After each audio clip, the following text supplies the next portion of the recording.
Hello the uncensored ഷോയിൽ ഇന്ന് എന്റെ കൂടെ എത്തി നിൽക്കുന്നു രണ്ട് ഗസ്റ്റ്. ഹലോ മമ്മി, ഏറ്റവും പുതിയ വിശേഷമാണ്. നമ്മൾ കണ്ടു മമ്മി എന്ന് വിളിക്കുമ്പോ തന്നെ പേടിപ്പെടുത്തുന്ന ഒരു ഒച്ചയും ബഹളവും കാര്യങ്ങളൊക്കെ. അപ്പൊ കൂടുതൽ വിശേഷങ്ങൾ ചോദിക്കാം. Aishwarya Lakshmi and director Vaishakh, welcome to my show.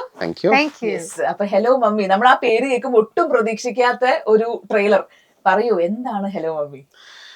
Hello mummy ഒരു ഫാന്റസി കോമഡി ജോണറിൽ പെട്ട ഒരു സിനിമയാണ്. കഥയുടെ അകത്ത് പറഞ്ഞ പോലെ ട്രെയിലർ കാണുമ്പോഴും നിങ്ങൾക്ക് മനസ്സിലായ കാര്യം തന്നെയാണ് ഈ സിനിമയുടെ കഥ. ഒരുവിധം എല്ലാവർക്കും മനസ്സിലാവും, പക്ഷെ അതിനകത്ത് കാണാൻ ഒരുപാടുണ്ട്. ഇപ്പൊ കണ്ട ട്രെയിലർ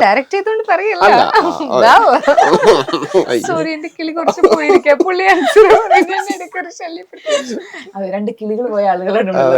രണ്ട് കിളിയോ ബാക്കി ഇവിടെ രണ്ട് കിളികൾ. ശരി. അപ്പം ഇങ്ങനെയൊരു എന്റർടൈനർ മൂവിയാണ്.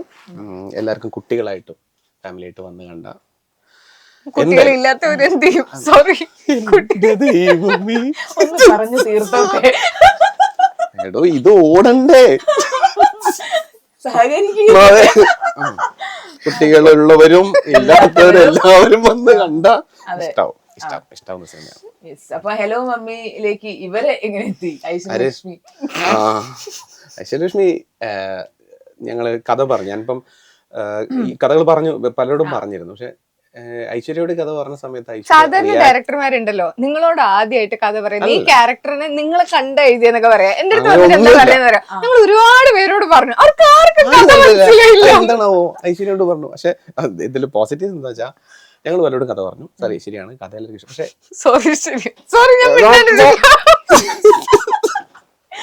ഇതൊരു നടക്കി പോകുന്നു തോന്നുന്നില്ല. സീരീസ് ആക്കി ഇറക്കാം. അപ്പൊ സീരീസ് ആക്കി ഇറക്കാം. ഇത് തീരൂലല്ലോ. ഞാൻ സിനിമനെ പറ്റിയെന്ന് സിനിമ സീരീസ് ആക്കി ഇറക്കാൻ പറ്റില്ല. ഞാൻ നമ്മളെ കഥ പറഞ്ഞു. അപ്പം ഐശ്വര്യ കഥ കേട്ട സമയത്ത് നമുക്ക് ഐശ്വര്യയിൽ നിന്ന് കിട്ടിയ റിയാക്ഷൻ ഓരോ കാര്യം പറയുമ്പോഴും ഞാൻ പേഴ്സണലി വിചാരിക്കുന്നത് വെച്ചാൽ ഒരു നടി ആയിക്കോട്ടെ നടനായിക്കോട്ടെ ആ സ്റ്റോറി കേൾക്കുന്ന സമയത്ത് അവർക്ക് എത്രത്തോളം അതിൽ ഇൻവോൾവ്മെന്റ് തോന്നുന്നു അതിനനുസരിച്ചായിരിക്കും അവരുടെ പെർഫോമൻസ്. ഞാൻ അങ്ങനെ ബേസ് ചെയ്യാം. എല്ലാവരും അങ്ങനെ വിചാരിക്കുന്നത് എനിക്ക് അങ്ങനെ തോന്നിയിട്ടുണ്ട്. കാരണം ഐശ്വര്യ ചിരിച്ചത് തന്നെ പ്രേക്ഷകർ ചിരിക്കണം. അങ്ങനെ ചിരിച്ചിട്ടുണ്ട്. ഇമോഷൻ വന്ന് കരഞ്ഞിട്ടുമുണ്ട്. ഇട്ടറി മതി മതി മതി എന്ന് പറഞ്ഞിട്ടുണ്ട് ഒരു പോയിന്റ് എത്തിയപ്പോൾ. അപ്പൊ അങ്ങനെ കിട്ടിയത് കൊണ്ടാണ് ഞങ്ങൾ ഉറപ്പിച്ചു ഐശ്വര്യക്ക് ഇത് ഫുൾ ഓഫ് ഫെയിം പറ്റും. എല്ലാരും എതിർത്ത അല്ലെങ്കിൽ നോ പറഞ്ഞൊരു സ്ക്രിപ്റ്റ്. അയ്യോ അങ്ങനെയൊന്നും പറയല്ലേ. പറയട്ടെ കംപ്ലീറ്റ് ചെയ്യട്ടെ. അപ്പൊ യെസ് പറയാൻ ഐശു അതിൽ കണ്ടൊരു സംഭവം എന്താണ്? കഥ. എനിക്ക് കഥ ഭയങ്കര ഇഷ്ടപ്പെട്ടു. ഭയങ്കര എന്റർടൈനിങ് ആയിരുന്നു. ഞാൻ കുറെ ചിരിച്ചു. മനസ്സിലാഗ്രഹം ഉണ്ടായിരുന്നു നല്ല തമാശയൊക്കെ ഉള്ള ഒരു സിനിമ ചെയ്യണം എന്നുള്ള.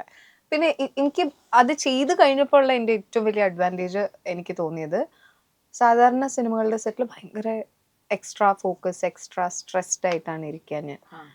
സീരിയസ് ക്യാരക്ടേഴ്സോ അല്ലെങ്കിൽ വളരെ കഠിനമായ ജീവിത സാഹചര്യങ്ങളിലൂടെ പോകുന്ന ആൾക്കാരൊക്കെ ആയിരിക്കും.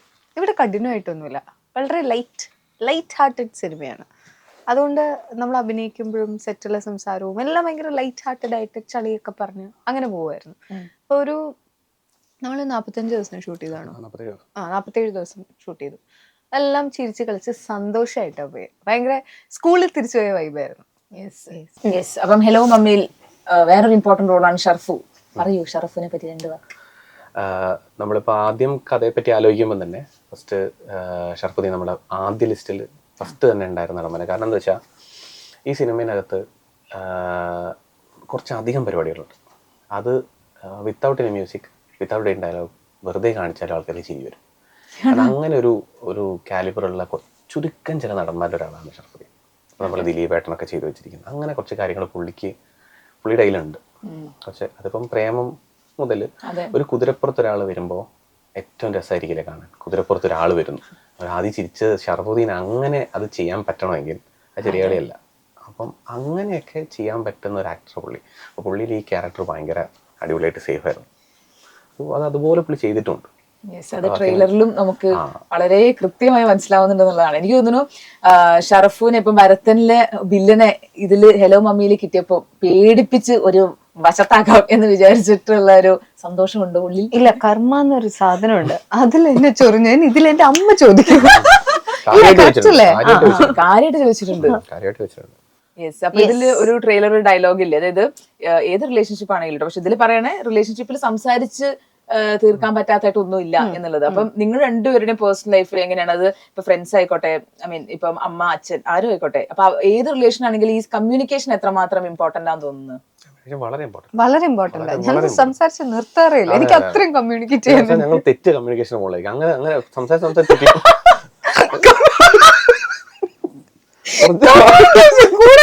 കൂടുതലായിട്ട് തെറ്റി. ഈ പറയുന്ന മനുഷ്യൻ 12ാം ക്ലാസ് മുതലുള്ള ഗേൾ ഫ്രണ്ടിനെ കല്യാണം കഴിച്ച മനുഷ്യനാണ് കേട്ടോ. ഓ പറയൂ. ആ ഒരു ലോങ് ലവ് സ്റ്റോറി. ഹലോ മമ്മിയുടെ പ്രൊമോഷൻ അതിന്റെ ഭാഗമായിട്ടും +2 ഒരുമിച്ച് പഠിച്ചാണ്. അന്ന് ക്ലോസ് ഫ്രണ്ട് ആയിരുന്നു. പിന്നെ പ്രണയത്തിലേക്കൊക്കെ പോയി, പിന്നെ കല്യാണം കഴിഞ്ഞു. കുറെ വർഷം. ഇപ്പൊ ഇതില് ഹലോ മമ്മിയില് മമ്മിയായിട്ട് ഭയങ്കര എന്താ പറയാ കണക്ട് ഉള്ള ഒരു ക്യാരക്ടർ സ്റ്റെഫി. അപ്പോ എങ്ങനെയാണ് ഐഷു റിയൽ ലൈഫില് മമ്മിയായിട്ട് ഇതുപോലെ മമ്മി എന്ന് എപ്പോഴും വിളിക്കുന്ന ഒരാളാണോ? അതെ, തീർച്ചയായും. എല്ലാ ഫോൺ കോളിലും അങ്ങനെ തന്നെ വിളിച്ചാണ് വെക്കാറ്. ഞങ്ങൾ ഭയങ്കര കണക്റ്റഡ് ആണ്. എന്താണെന്നറിയില്ല, ഫുൾ സ്നേഹാന്നൊക്കെ. അതായത് സ്നേഹം കൂടുമ്പോഴും വേറൊരു പ്രശ്നമുണ്ടല്ലോ, നമുക്ക് ബൗണ്ടറീസ് ഉണ്ടാവില്ല. നമുക്ക് ബൗണ്ടറീസ് ഇല്ല, അങ്ങോട്ടും ഇല്ല അങ്ങോട്ടും ഇല്ല. ഇപ്പോ ബൗണ്ടറീസ് എങ്ങനെ സെറ്റ് ചെയ്യണമെന്ന് പഠിച്ചുകൊണ്ടിരിക്കുക. ഇടയ്ക്ക് ബ്ലോക്ക് വരെ എത്തും ആ ബൗണ്ടറി സെറ്റ് ചെയ്യില്ല. അതിപ്പോ നേരത്തെ പറഞ്ഞ കമ്മ്യൂണിക്കേറ്റ് ചെയ്തിട്ടുള്ളൊരു വയ്യാണ്ടായി ഇത് മറ്റേ പറഞ്ഞാൽ നന്നാവില്ലാണ്ട് ഞാൻ പറയുന്നില്ല നിർത്തി എന്നുള്ള പോലെ അങ്ങോട്ടും ഇങ്ങോട്ടും കേട്ടോ. അടിപൊളി. ഇപ്പൊ ഞാന് ചെറുപ്പം മുതലേ കന്നഡ വെക്കുന്ന ഒരാളായതുകൊണ്ട് കന്നഡ ഇല്ലാത്ത ആളാണ് ഐഷു. അപ്പൊ ഈ സ്റ്റെഫി എന്ന് പറയുന്ന ഒരു ക്യാരക്ടറിൽ ഒരു ഡിഫറെന്റ് ലുക്ക് കന്നഡ വെച്ചിട്ട് എങ്ങനെയുണ്ടായിരുന്നു? ഇഷ്ടായി. എനിക്ക് ആ കന്നഡ, ഞാൻ എന്തോരം സെൽഫീസ് ഉണ്ട് എന്റെ ഫോണിൽ ആ കണ്ടു വെച്ചിട്ടുള്ള. എനിക്ക് ആ ലുക്ക് ഭയങ്കര ഇഷ്ടമാണ്. ഞാൻ നോർമലി വേറെ സിനിമയുടെ സെറ്റിലൊന്നും ഇങ്ങനെ സെൽഫീസ് എടുത്തിട്ടില്ല. ഇത് ഈ കന്നഡ വെച്ചിട്ടുള്ള കോപ്രായങ്ങൾ ഒരുപാട് എന്റെ ഫോണിന്റെ അകത്തുണ്ട്. ആ ഒരു ക്യാരക്ടർ കിട്ടി പെട്ടെന്ന്. അത് ആ ലുക്ക് ശരിക്കും നേരത്തെ പ്ലാൻ ചെയ്തിരുന്നു അതോ ആണോ കന്നഡ വേണം എന്നുള്ളത്? അതൊന്ന് സപ്പോർട്ട് ചെയ്യണമല്ലോ നമ്മൾ എന്തെങ്കിലും ഒന്ന്. ഇപ്പൊ കോമഡി ഇപ്പൊ ഐശ്വര്യ അറിയാം, ഐശ്വര്യ പല ഇന്റർവ്യൂലും പറഞ്ഞിട്ടുണ്ട്, കാരണം അങ്ങനെ കോമഡി ചെയ്ത് ഫണ്ട് ചെയ്ത് പരിചയമില്ല. അപ്പം ഇത് ഹെൽപ്പ് ചെയ്യും. നമുക്ക് എന്തെങ്കിലും ഒരു കാര്യം ഉണ്ടെങ്കിൽ നമുക്കൊരു ഒന്ന് ഹെൽപ്പ് ചെയ്യുന്നു. അത് ഇങ്ങനെ കിട്ടുന്നുണ്ട്. അത് സിനിമയുടെ ഉടനീളം നമുക്ക് കാണാൻ പറ്റും. ചുറ്റും നിൽക്കുന്ന ആൾക്കാർ എന്ന് പറഞ്ഞു കഴിഞ്ഞാൽ ഇതിന്റെ അഗ്രഗണ്യന്മാരാണ്. അവരോട് ആ ഒരു ഇതിലേക്ക് കയറുമ്പോൾ ഓടായി നിൽക്കരുത്. അപ്പം ആ ക്യാരക്ടർ സ്റ്റെഫി ഭയങ്കര കോമഡി ചെയ്ത് അങ്ങനെ അല്ല, പക്ഷെ സ്റ്റെഫി നിൽക്കുന്ന സ്ഥലം മുഴുവനും അങ്ങനെയായി മാറും. സ്റ്റെഫി അതിന്റെ ഉള്ളിൽ നിൽക്കുമ്പോൾ കാരണം സ്റ്റെഫി ആണ് എന്ന പല മൊമെന്റുകളും ഉണ്ട്. സ്റ്റെഫി കാരണം സംഭവിക്കുന്ന കുറെ കാര്യങ്ങൾ, സ്റ്റെഫിക്ക് പെട്ടെന്നുണ്ടാകുന്ന ഒരു ചേഞ്ച്, ഇതൊക്കെ സംഭവിക്കുമ്പോൾ അതിനെ സപ്പോർട്ട് ചെയ്യാൻ പറ്റണം. ഓപ്പോസിറ്റ് നിൽക്കുന്ന ആൾക്കാരാരാ? ഷറഫുദ്ദീൻ, ജോണി ചേട്ടൻ, ജഗദീഷ് ചേട്ടൻ. ഞാൻ അതിലേക്ക് വരുന്നത് ബാക്കി ക്യാരക്ടേഴ്സ് ആരൊക്കെയാണ്? എന്റെ ഫാദർ ജഗദീഷ് ചേട്ടൻ, ഷർഫിക്കയുടെ ഫാദർ ആയിട്ട് ബോണി എന്നാണ് ക്യാരക്ടറിന്റെ പേര്. ഷർഫിക്കയുടെ ജോണി അന്നി ചേട്ടനാണ്. പിന്നെ ബിന്ദു ചേച്ചിയുണ്ട്, അജു വർഗീസ് ഉണ്ട്, ജോമോൻ ഉണ്ട്, അദ്രിജോ ഉണ്ട്, പിന്നെ നമ്മുടെ സണ്ണി ഹിന്ദു. അപ്പൊ മൊത്തത്തിൽ എങ്ങനെ ഉണ്ടായിരുന്നു സെറ്റ്? ഫുള്ള് ബഹളമായിരുന്നു. അടിപൊളിയായിരുന്നു. അതായത് പുലർച്ചെ 4 മണിക്കാണെങ്കിലും അടിപൊളിയാണ്, രാവിലെ 9 മണിക്കാണെങ്കിലും അടിപൊളിയാണ്, 2 മണിക്കാണെങ്കിലും അതെ അടിപൊളിയാണ്. ഭയങ്കര ടയേർഡ് ആവാൻ, അതായത് ഇപ്പൊ ഒരാള് ടയേർഡ് ആവുമ്പോ വേറൊരാള് എനർജി കൊടുക്കും, അങ്ങനെയായിരുന്നു പൊക്കോണ്ടിരുന്നത്. പിന്നെ നമ്മള് ഈ 47 ദിവസത്തിൽ ഷൂട്ട് ചെയ്യാൻ അത്രയ്ക്ക് ഉണ്ടായിരുന്നു, എന്നാലേ കംപ്ലീറ്റ് ചെയ്യാൻ പറ്റുള്ളൂ. വളരെ ഹെക്റ്റിക് ആയിട്ട് ഷൂട്ട് പോയിട്ടുള്ള സമയം ഉണ്ടായി. പക്ഷെ അപ്പോഴും നമുക്ക് മനസ്സിലാവും നമ്മള് ചെയ്യുന്ന ഒരു സിനിമയുടെ ഫിനാൻഷ്യൽ കൺസ്ട്രെയിൻസിൽ നിന്നുകൊണ്ട് തന്നെ നമ്മളെല്ലാം നല്ലോണം ഹാർഡ് വർക്ക് ചെയ്തിട്ടുണ്ട്. നല്ല ഡെഡിക്കേറ്റഡ് ആയിട്ടാണ് ഓരോരുത്തരും നിന്ന്. ഞാൻ പറയണേ കാസ്റ്റ് മാത്രമല്ല, ക്രൂവിലുള്ളവരും ഈവൻ പ്രൊഡക്ഷൻ ബോയ്സും എല്ലാവരും ഭയങ്കര ഹാപ്പി ആയിട്ട് പോയൊരു സെറ്റാ. അത് ചുരുക്കമാണ് ആക്ച്വലി അത്രയും ഹാപ്പി ആയിട്ട് പോകുന്നത്. അതെ, ശരിക്കും ഈ ട്രെയിലർ തുടക്കം കാണുമ്പോൾ ഭയങ്കര ഇപ്പൊ ഒരു മൂഡ് സ്വിങ്സ് ഒക്കെ ഉള്ള പോലെയാണ് ഈ ട്രെയിലർ കിട്ടുക. അത് ആദ്യം ഭയങ്കര ഹാപ്പി, നല്ല രസമാണ്. കുറച്ച് കഴിയുമ്പോൾ എവിടേക്കോ കൺഫ്യൂഷൻ, ട്രെയിലറിന്റെ മൂഡ് സ്വിങ് ഒന്നൊക്കെ. കുറച്ച് കഴിയുമ്പോഴേക്കും എന്താ പറയണ്ടേ, ഫുള്ള് ദേഷ്യം മമ്മി എന്നൊക്കെ വിളിച്ചിട്ട് പിന്നെ ഇടയിൽ കൂടെ ഒരു പ്രേതവും. എന്താണ് ഈ കൊച്ചു കേരളത്തിൽ നടക്കുന്നത് എന്ന് നമുക്ക് തോന്നും ഹലോ മമ്മി കാണുമ്പോൾ. ശരിക്കും ഹലോ മമ്മി എന്ന് പറയുമ്പം ഏത് ഒരു കൊടക്കലിൽ വരും എന്ന് തോന്നിയിട്ടുണ്ട്? അത് എല്ലാത്തിന്റെ ഒരു മിക്സ് ആണോ? ഈ കോമഡിയാണ് ഇതിനകത്ത് മുകളിൽ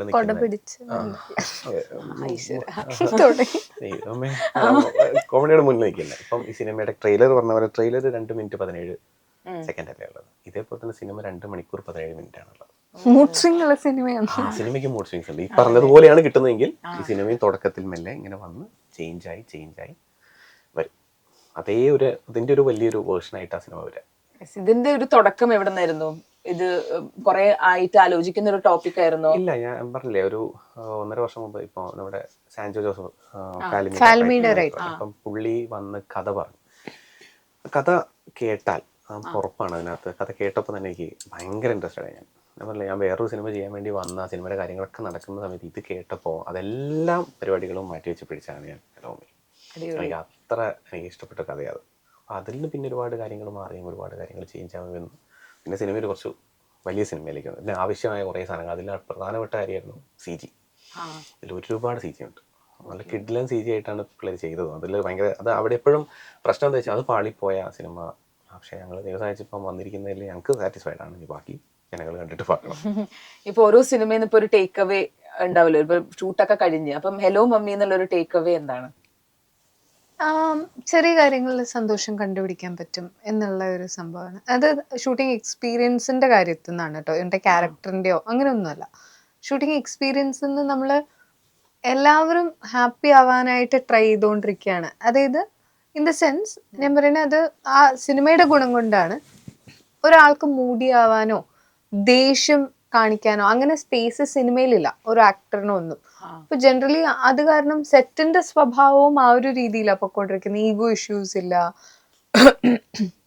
വഴക്കുകളില്ല, ലൈറ്റ് ആയിട്ടാ പോകുന്നത്. പാട്ടൊക്കെ പാടി ഇതുപോലെ നമ്മൾ പാതിരാത്രി ആണെങ്കിലും ജഗദീഷ് ഏട്ടൻ്റെ കൂടെ ഒക്കെ നമ്മൾ ഡാൻസ് ഒക്കെ കളിച്ച് നമ്മൾ എയറിൽ തൂങ്ങി നിൽക്കേണ്ട കുറെ സമയം ഉണ്ടായിരുന്നു ഇടയ്ക്ക് വെച്ചിട്ട്. ആ സമയത്ത് പോലും ആരും ഡള്ളാവോ ടാൻട്രംസ് കാണിക്കോ അങ്ങനെ ഒന്നുമില്ല. ഭയങ്കര സിമ്പിൾ ആയിരുന്നു, സിമ്പിൾ ആയിട്ട് പോയി. ജഗദീഷ് ചേട്ടനെയൊക്കെ ശരിക്കും നമ്മള് ചെറുപ്പം മുതലേ സ്ക്രീനിൽ കണ്ട് അവരുടെ തമാശകളും കോമഡിയും കണ്ട് ഇവരെ ഇതുപോലെ സെറ്റിൽ കിട്ടുമ്പം പണ്ടത്തെ കഥകളും പണ്ടത്തെ ഇതൊക്കെ ചോദിക്കാറുണ്ട്. ജഗദീഷൻ കുറെ സംസാരിക്കും തോന്നല്ലേ? എല്ലാം പറഞ്ഞു. ഭയങ്കര പങ്ക്ച്വലാണ്. 8:30 ഷൂട്ടാണ് പുള്ളി 8:15 അവിടെ ഉണ്ടാവും. ഒരു പ്രാവശ്യം ഇതേപോലെ സെറ്റിൽ ഷൂട്ട് നടന്നുകൊണ്ടിരിക്കുന്ന 11:30 ഉണ്ട് ചേട്ടൻ ലൊക്കേഷനിൽ, കാരവനിലും അല്ല ലൊക്കേഷനിൽ. അപ്പോൾ ഞങ്ങളെല്ലാം പേടി ആര് ജഗദീഷേട്ടനെ വിളിച്ചു, ജഗദീഷേട്ടനെ വിളിച്ച് ചീഫിനോടൊക്കെ ചോദിച്ചു. ജഗദീഷേട്ടൻ കൈ പൊന്തിച്ച് വന്നു. ഞാൻ ചുമ്മാ വന്നതാണ്, ആരും വിളിച്ചല്ല, റൂമിൽ നിന്ന് ബോറടിച്ചപ്പോൾ വന്നതാണ്. അങ്ങനെയാ ആലോചിച്ച് നോക്കിയേ. അതൊരു ആവശ്യമില്ല ശരിക്കും അവിടെ വന്നിരിക്കും. ഒന്നാമത് അവിടെ ചൂടും പൊടിയും പുകയുള്ള സ്ഥലത്ത് പുള്ളി റൂമിൽ നിന്ന് വന്നിട്ടുണ്ട്. ഇപ്പോഴും ആ ഡെഡിക്കേഷൻ ഇത് അല്ലേ? ഞാൻ ARM ഇന്റർവ്യൂവിന്റെ സമയത്ത് ടോവിനോ ഇതേ സംഭവം പറഞ്ഞു. അതായത് ആ പ്രായത്തിലും എനിക്ക് ആ ഒരു എന്താ പറയണ്ടേ ചുറുചുറുക്കും ആ ഒരു പാഷൻ വേണം എന്നാണ് എന്റെ ആഗ്രഹം. അപ്പൊ അത് നിങ്ങൾക്കും അതേപോലെ ഫീൽ ചെയ്തില്ലേ? ഞാൻ ജഗദീഷ് ചേട്ടനോട് ചോദിച്ചിട്ടുണ്ട്, ചേട്ടാ ഒരാളും ഒരു മോശവും പറഞ്ഞു കേട്ടിട്ടില്ല ഇത്രയും വർഷമായി നിൽക്കുന്നത്. ഞാൻ അങ്ങനെ തന്നെ ചോദിച്ചിട്ടുണ്ട്, ഒരു മോശവും പറഞ്ഞു കേട്ടിട്ടില്ല. ആകപ്പാടെ എന്താണ് പറയാ, പുള്ളി ഭയങ്കര അതായത് he so perfect to the point of annoying എന്ന് പറയില്ലേ, അങ്ങനത്തെ ഒരു സാധനമുണ്ട്. ഒരു ഗ്യാപ്പില്ല, ഒരു എപ്പോഴും പ്രോപ്പർ ആയിട്ടാണ് പോകുന്നത്. അപ്പൊ ബാക്കിയുള്ളവർക്ക് അത് ചെയ്യാൻ ഒന്ന് ലൈറ്റ് ആയിട്ട് പിടിക്കാനുള്ള ഗ്യാപ്പില്ല. പുള്ളിയുടെ അടുത്ത് ഇങ്ങനെ ആയിരിക്കണം, നമ്മളും അങ്ങനെ ആയിരിക്കണം, നമ്മൾ സ്വതവേ അങ്ങനെ ആകും. ആ ഒരു പ്രശ്നം മാത്രമേ കിട്ടുള്ളൂ. അപ്പൊ ആ ആസ്റ്റം ചേട്ടന്റെ സന്തോഷം എന്താ, ഇപ്പൊ എന്തെങ്കിലുമൊക്കെ ഒരു പോയിസൺ അല്ല, somebody will have their own poison, ആ സംഭവം ഉണ്ടല്ലോ, അതില്ല പുള്ളിക്ക് ആകപ്പാടെ ഉള്ളത് സിനിമയിൽ അഭിനയിക്കുക. അത് ഭയങ്കര പാഷനറ്റ് ആണ്. അതാണ് ഇപ്പോഴും സന്തോഷം.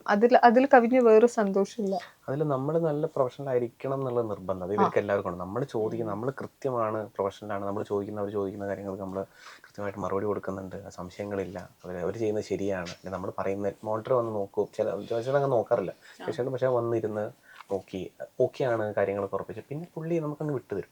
ഇപ്പൊ ജോണിച്ചേട്ടനാണെങ്കിൽ ജോണിച്ചേട്ടൻ സംവിധാനം കൂടിയാണ്.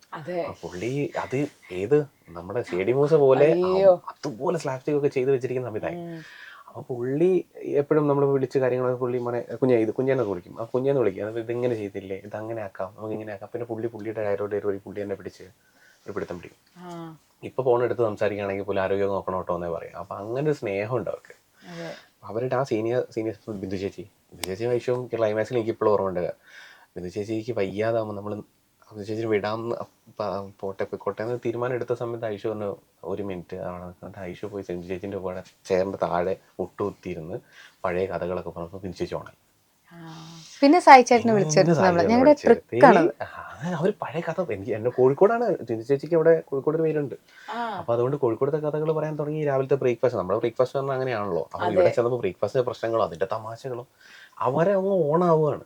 നമ്മളപ്പോഴേക്കും ഷറഫൊക്കെ ഫുൾ ടൈം റൂപ്പിൽ നിൽക്കുക. പിന്നെ അങ്ങനെ അധ്വാനിക്കുക എല്ലാവരും ഇരുന്നിട്ട് ഈ സെറ്റ് ഓൺ ആക്കാൻ അവർ ഭയങ്കരമായിട്ട് അവർ ഹെൽപ്പ് ചെയ്തിട്ടുണ്ട്. ഭയങ്കര രസമായിരുന്നു. കേൾക്കുമ്പോ തന്നെ നല്ല രസം. അവർ ഭയങ്കര ജെന്യുവൻ ആയിട്ടുള്ള ആൾക്കാരാ. അവരുടെ കൂടെ ഇരിക്കുമ്പോഴും നമുക്കും അതെ, നമുക്കൊരു നല്ല എക്സാമ്പിളും കൂടിയാണല്ലോ അങ്ങനെയുള്ള ആൾക്കാർ. ഇപ്പൊ ഞാൻ ഐശുവിന്റെ കുറെ ഇന്റർവ്യൂസ് ഇപ്പൊ അടുത്ത് ഇങ്ങനെ വന്നതൊക്കെ കാണുമ്പം കുറേ ഒക്കെ അതിൽ താഴെ കമന്റ്സ് ഫുള്ള് എന്ന് പറയണേ കുറെ മാറി, അതായത് എന്താ പറയാ വിഷൻ മാറി, ഇപ്പം ഭയങ്കര മെച്ചോർഡായി, അല്ലെങ്കിൽ വേറെ തന്നെ, അതായത് വളരെയധികം വളർന്നു, എക്സ്പീരിയൻസ് ആയിരിക്കും, കുട്ടി വളർന്നിരിക്കണോ ഇന്ന് ഈ ഇന്റർവ്യൂ കാണുമ്പോ ആ പ്രശ്നം തിരിച്ചു വന്നിരിക്കുന്നു. ഇപ്പൊ ശരിയായി. അതാണ് എന്റെ ഇന്റർവ്യൂടെ കൂടെ. അപ്പൊ ഞാൻ ചോദിക്കാൻ വന്നത്, അപ്പൊ ഇപ്പൊ നിൽക്കുന്ന ഐശു, ഇപ്പൊ ആ കുട്ടി ഐശുവിനെ, അതായത് പണ്ടത്തെ ഐശുവിനെ കാണുകയാണെന്നുണ്ടെങ്കിൽ ഒരു മെസ്സേജ് കൊടുക്കാൻ പറഞ്ഞ എന്തായിരിക്കും ആ കുട്ടി ഐശുവിന്റെ അടുത്ത് പറയുന്നത്? കുട്ടി ഐശു എന്ന് പറഞ്ഞ സിനിമയിൽ വന്നപ്പോഴുള്ളതാണോ അല്ല എന്റെ മുന്നത്തെ ചെറിയ everything will be okay, everything will fall in place, you will be fine. ചില സമയത്ത് നമുക്ക് തോന്നും ദൈവമേ കയ്യിൽ നിന്ന് പോയല്ലോ എന്നുള്ള. പോല, it will always work out. ആ ഒരു ഫോഴ്സ് എന്താണെന്ന് വെച്ചാൽ ഒരു എന്താ പറയണ്ട, ഒരു ഫയർ എന്നൊക്കെ പറയുന്ന ഒരു സംഭവം എന്താണ്? എനിക്ക് അങ്ങനെ എന്റെ ഉള്ളിൽ ഇങ്ങനെ ഒരു ഭയങ്കര ഫയർ ഉണ്ട് എന്ന് എനിക്ക് തോന്നിയിട്ടില്ല. I use to be very scared, I am still very scared sometimes കുറെ കാര്യങ്ങൾ ചെയ്യുമ്പോൾ.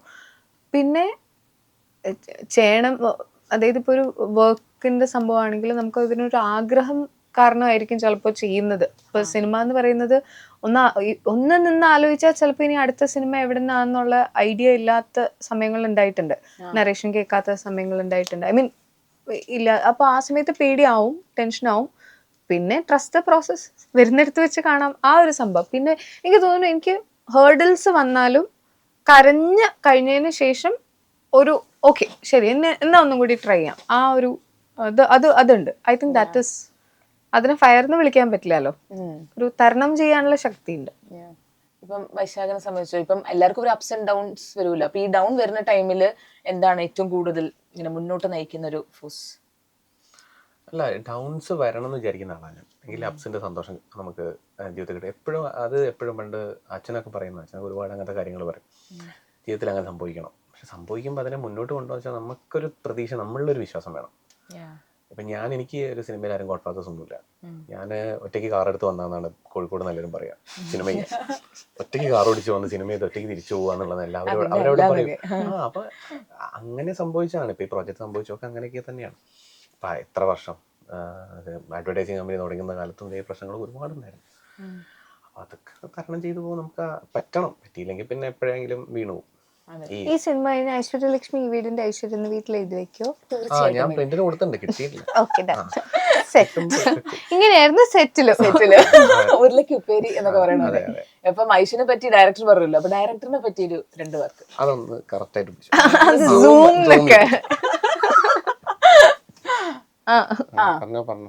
അങ്ങോട്ടോ. ഓക്കെ, ഇത് സത്യമാട്ടോ, ഇത് പുള്ളി പറയാൻ പറഞ്ഞോണ്ട് പറയല്ലേ, സത്യമാണ്. അങ്ങോട്ട് നോക്കി ഞാൻ പറയട്ടെ. അതായത് പുള്ളി നന്നായിട്ട് നറേറ്റ് ചെയ്തു. അപ്പൊ തന്നെ നമ്മൾ തമാശ സംഭവം പറയുന്ന ചിരിച്ച് ഒരു ഐസ് ബ്രേക്കിംഗ് ആദ്യമായിട്ട് കാണുന്ന മനുഷ്യനാണ്. ഇതിനു മുന്നേ എനിക്ക് ഒരു പരിചയമില്ല, ഒരു കണക്ഷനും ഇല്ല, ഒരു കോമൺ ഫ്രണ്ട് ഇല്ല, ഒന്നുമില്ല. നമ്മുടെ ഈ നറേഷൻ കഴിഞ്ഞപ്പോൾ ഒരുപാട് ആൾക്കാരുണ്ട്, ഇത്രയും ആൾക്കാരും കൂടി ഒരു നറേഷൻ വരുന്ന എന്റെ ലൈഫിൽ ആദ്യമായിട്ടാണ്. ഒരു 4-5 പ്രൊഡ്യൂസേഴ്സ് ഉണ്ട് ഈ പടത്തിന്, അവരെല്ലാവരും ഉണ്ടായിരുന്നു അല്ലേ.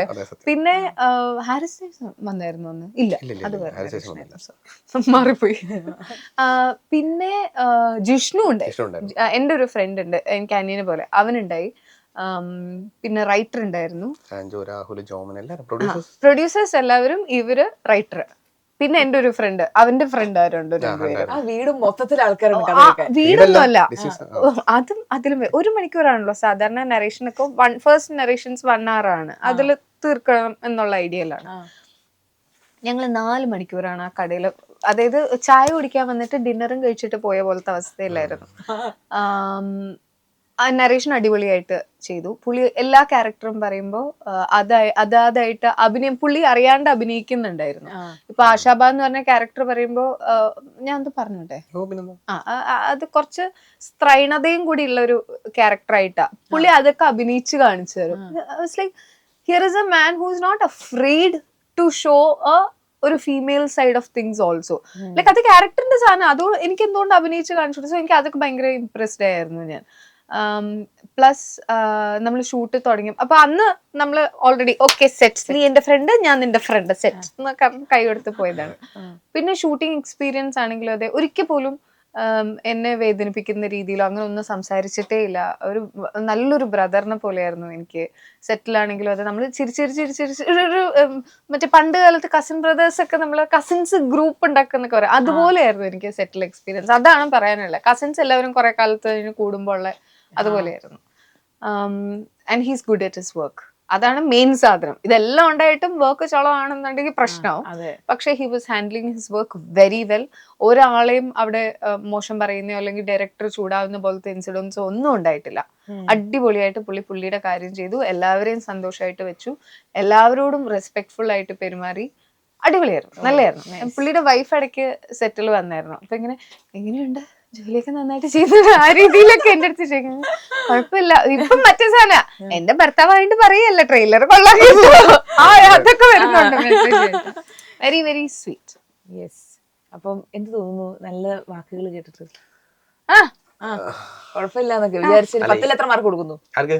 ഞാൻ പറഞ്ഞ ആൻസറിന് കുറച്ച് കുറഞ്ഞു നിന്നല്ലേ? എത്ര മതി?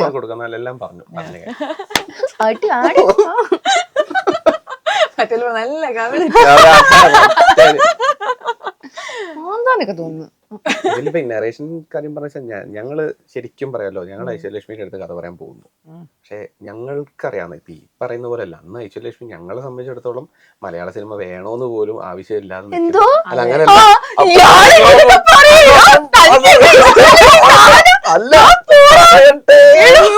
ഇവിടെ അടിച്ചു വരുമല്ലോ. മലയാള സിനിമയ്ക്ക് വേണ്ട, മലയാള സിനിമ വേണ്ട.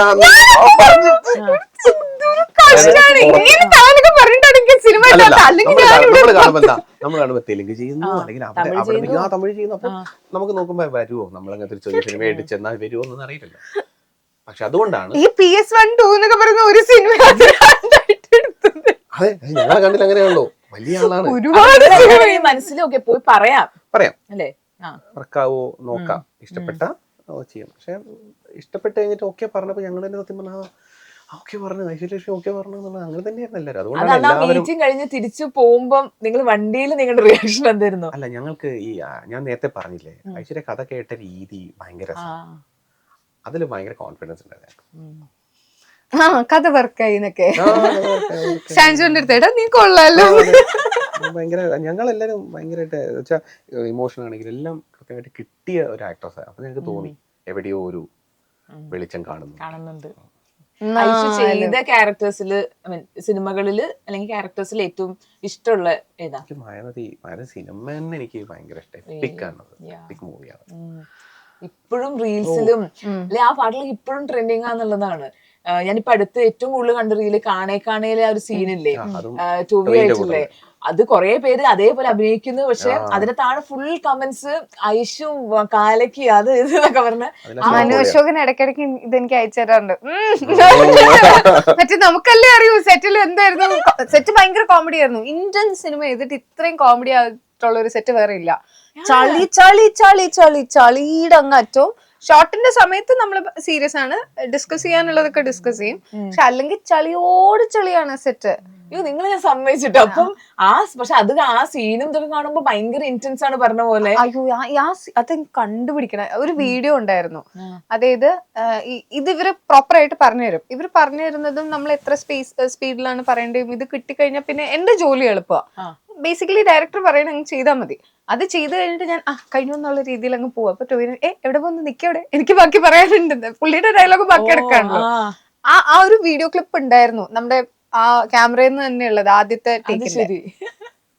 അതില്ല, അത് ഉണ്ടായിരുന്ന നാട്ടുകാർക്ക് എന്റെ സ്വഭാവം മനസ്സിലായിരുന്നു. സോറി ഇന്ന് ഷോർട്ട് സോറി തെറ്റിപ്പോയി. ഇപ്പൊ ചെയ്തതിൽ ഏറ്റവും ഇതിനിടയ്ക്ക് കാണുന്നതോ അല്ലെങ്കിൽ അങ്ങനെ എന്തെങ്കിലും സിനിമകൾ, അതിന് ചെയ്ത സിനിമകൾ കാണാറുണ്ടോ? ഇല്ല, ഞാൻ കുമാരിയിൽ ഒരു പാട്ട് സ്ഥിരമായിട്ട് കാണാറുണ്ട്, ശിലകൾക്കുള്ളിൽ എന്ന് പറഞ്ഞ ആ പാട്ട് എനിക്ക് ഭയങ്കര ഇഷ്ടമാണ്. എനിക്ക് ആ പാട്ടില് എന്നെ കാണാൻ കൊള്ളാം എന്നൊക്കെ ഇടയ്ക്ക് തോന്നാറുണ്ട്. ഇപ്പൊ തന്നെ ഇതിന്റെ താഴെ കമന്റ് വരും, അയ്യാട്ടാ. അല്ല, എനിക്ക് അങ്ങനെ ഒരു സമയത്ത് ജീവിച്ചാൽ കൊള്ളായിരുന്നു എന്നൊരു ആഗ്രഹമുള്ള ആളാ. ഈ വിന്റേജ് Yeah. ആ ഒരു കോട്ടൺ സാരി വീട്ടിൽ എടുക്കുന്ന ഒരുപാട് നീളം മുടിയുള്ള അങ്ങനത്തെ ഒരു ഒരു ഒരു ഒരു കാലത്ത് ജീവിക്കണായിരുന്നു. കുമാരി വീട്ടിലല്ല, മുടി നീട്ടിയാ പോരെ. ഇടൂ. ഇപ്പൊ എങ്ങനെ ഇരിക്കുന്നു? വളരെ തൊലി ഇപ്പം അത് പറഞ്ഞ സത്യമാണ്, എനിക്കറിയാം. പക്ഷെ അതല്ല ഞാൻ ഉദ്ദേശിച്ച വൈബ്. കുമാരി ആ പാട്ട് കണ്ടിട്ടുണ്ടോ? എനിക്ക് മറ്റേ മുടിയിൽ ഈ സാധനമൊക്കെ ചെയ്ത് തുളസി കതിരൊക്കെ ചൂടി അങ്ങനെ ഒരു തറവാട്ടിലെ ആ പരിപാടി മുടിയില് കരിഞ്ഞു പോയി എന്നൊക്കെ. ചെയ്ത സിനിമകൾ കാണാനുള്ളൊരു കാണണ്ടെന്ന് വെച്ചിട്ടാണോ അതോ? ഇല്ല, തോന്നാറില്ല. ചെയ്ത സിനിമകൾ കാണാൻ തോന്നാറില്ല. നമ്മളെ തന്നെയല്ലേ നമ്മള്. എനിക്ക് ആ നിങ്ങൾ കാണുമ്പോൾ, എനിക്ക് മയന്തി കാണുമ്പോൾ നിങ്ങൾക്ക് കാണുമ്പോൾ കിട്ടുന്ന ആ ഒരു ഫീല് കിട്ടില്ല. എനിക്ക് സിനിമയുടെ ആ മേക്കിങ്ങും ഇതൊക്കെ കിട്ടും. അല്ലെങ്കിൽ അന്ന് നമ്മൾ ഇത് ചെയ്തപ്പോ അന്ന് സെറ്റിൽ സംഭവിച്ച ഒരു രസകരമായ ഒരു കാര്യം ഓർമ്മ വരും. അല്ലെങ്കിൽ ആഷികേട്ടൻ എൻ്റെ അടുത്ത് പറഞ്ഞ ഒരു വാക്ക് എനിക്ക് ഓർമ്മ വരും. അങ്ങനത്തെ സംഭവങ്ങളൊക്കെ ഉണ്ട്. അതല്ലാണ്ട് ആ ഒരു സിനിമയുടെ ഡെപ്ത് ഒന്നും എനിക്ക് കിട്ടൂല. ഞാൻ അഭിനയിച്ച സിനിമ എനിക്ക് എന്നെ തന്നെ കാണാൻ പറ്റും, എനിക്ക് ഫ്ലോസ് കാണാൻ പറ്റും, ഞാൻ ചെയ്തത് കുറച്ചും കൂടെ വൃത്തിക്ക് ചെയ്യായിരുന്നു. എനിക്ക് അങ്ങനത്തെ സാധനങ്ങളാ കിട്ടുക. ഇപ്പൊ ക്രിറ്റിസിസം കേൾക്കുമ്പം ഏറ്റവും കൂടുതൽ ലൈഫില് ഹെൽത്തി ക്രിട്ടിസൈസ് ചെയ്യുന്ന ആരാണ്? ഞാൻ തന്നെ. ഹെൽത്തി അൺഹെൽത്തി എല്ലാം സ്വന്തമായിട്ട് തന്നെയുണ്ട്. ട്രോൾ എടുക്കാൻ പുറത്തു പോകേണ്ട കാര്യമില്ല, സ്വന്തമായിട്ട് കൊടുക്കും എന്നൊക്കെ. ആണോ? എങ്ങനെ ഉണ്ടായിരുന്നു ഷൂട്ടിന്റെ സമയത്ത്? ഇതുപോലെ എടുത്ത് ശരിയായില്ല, ഒന്നും കൂടി അങ്ങനെയൊക്കെ ആണോ? അയ്യോ, ഇന്റർവ്യൂല് പറഞ്ഞു അത് 7 എണ്ണ പോയ കൂടെ അഭിനയിക്കേണ്ട ഞാനാന്ന് ആലോചിച്ചില്ല. സോറി ചേട്ടാ, ചേട്ടനെ ഉപദ്രവിച്ചു. അത് ഭയങ്കര ഹെവി ഒരു സീനായിരുന്നു അല്ലേ? അത് ഇടയ്ക്കിടയ്ക്ക് അത് മോശമായോണ്ടാ, അല്ലാണ്ട് വെറുതെ അല്ല. എനിക്ക് ഫ്ലോസ് കാണാൻ പറ്റുന്നുണ്ടെങ്കിൽ പിന്നെ ഇവര് നിർത്താൻ പറയുമ്പോ നിർത്തും. നന്നാവൂല, ഇത് ഇത്രേ ഉള്ളൂ, ഇതിൽ കൂടുതൽ കിട്ടൂല. ചിലത് ഭയങ്കര ഇന്റൻസ് ആയിട്ട് അങ്ങ് പോകും, ക്യാരക്ടറിൽ കേറി അങ്ങ് പോകും. അങ്ങനെ പോയിട്ടുണ്ടായിരുന്നു. ചുമ്മാ തള്ളരുത് കേട്ടോ, അറിയാം കാണുന്നുണ്ട്. അത് ഞങ്ങൾ അതായത് ഈ ഇമോഷൻ സീൻ ചെയ്യുമ്പോ കരഞ്ഞു കഴിഞ്ഞിട്ട് ഒരു സീനിൽ കരച്ചില് നിർത്തുന്നില്ലാന്നേ, കട്ട് പറഞ്ഞിട്ടും എനിക്ക് അതേ. പക്ഷെ എന്താ ചെയ്തു, പിന്നെ സ്വയം മനസ്സിലാക്കുമല്ലോ, ഓക്കെ എന്റെ ഇതാണ് എന്റെ. അപ്പൊ രണ്ടാമത്തെ വെച്ചാൽ ഇമോഷണൽ സീനൊക്കെ ചെയ്ത് പുഷ്പം പോലെ കലങ്ങിയോ എന്ന് വിളിച്ചു ചോദിക്കും. ഇതേ ആള് തന്നെ കരഞ്ഞ് ബഹളമൊക്കെ വെച്ച് അവിടെ നിന്ന് കലങ്ങിയില്ലല്ലേ എന്നാ ഒരു കരയാം. അതേ ആള് ഒരാഴ്ച മുമ്പ് കരഞ്ഞ് ബഹളം വെച്ചിട്ട് കരച്ചിൽ നിർത്തായിട്ട് എല്ലാവരും മിണ്ടാതെ ഇങ്ങനെ വെയിറ്റ് ചെയ്യുക. ഐശ്വര്യ കാശ്മീർ കരച്ചിൽ നിർത്തിയിട്ട് വേണം അടുത്ത ടേക്ക് എടുക്കുക. ചെറിയ കിട്ടും. അത് 7 ദിവസം അല്ല 7 ദിവസം 7 പ്രാവശ്യം എടുത്ത്. ആദ്യത്താണ് ഞാൻ കരച്ചിൽ നിർത്തിയില്ല. Sorry guys. ഓക്കെ, അപ്പം വന്നിരുന്ന് കരഞ്ഞായിരുന്നു. എനിക്കൊരു പ്രശ്നമുണ്ട്, എനിക്ക് 10 പൈസയുടെ ഓർമ്മയില്ല. അതെ, പക്ഷെ ഞങ്ങൾക്ക് നല്ല ബാക്കിയുള്ളവർ ഉപദ്രവിച്ച ഓർമ്മ ഉണ്ടാവില്ല. പക്ഷെ ഇത് കൊറേ പ്രാവശ്യം ടേക്ക് പോയിന്ന് എനിക്ക് ഓർമ്മയുണ്ട്. അത് കുറച്ച് ടേക്ക് പോയായിരുന്നു. പെർഫെക്റ്റ് ആക്കണം എന്നൊരു ആഗ്രഹം.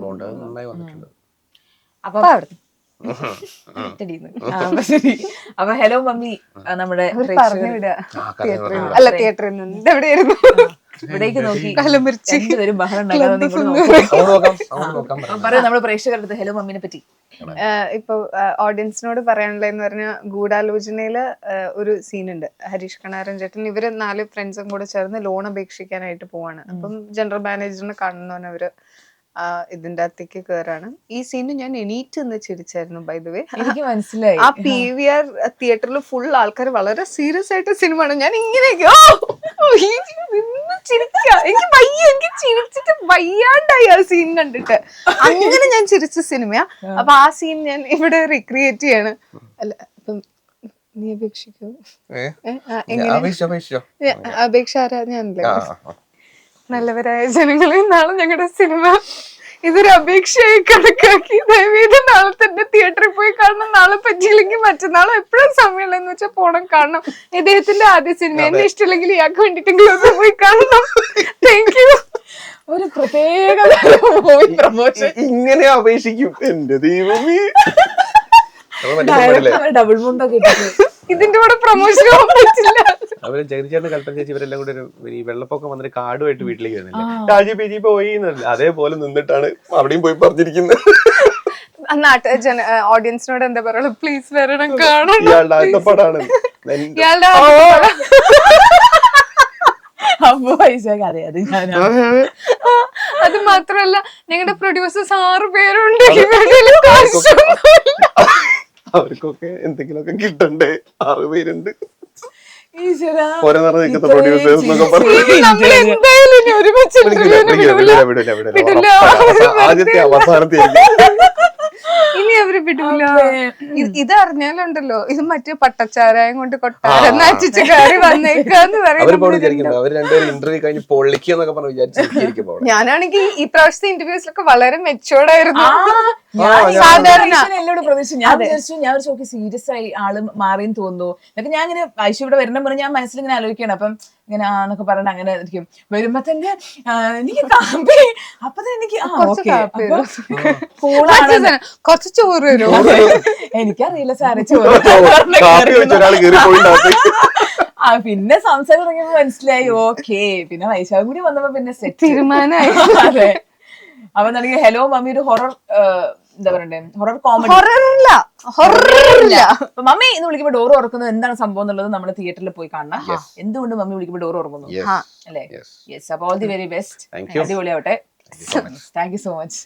അടിപൊളിയായിരുന്നു. എനിക്ക് ഭയങ്കര ഇഷ്ടപ്പെട്ടു. ഇത് ഏറ്റവും വലിയ പ്രശ്നം, ഇവരിപ്പോ എന്തിനാ ചിരിക്കുന്നേ? ഇതായിരിക്കും കമന്റ്.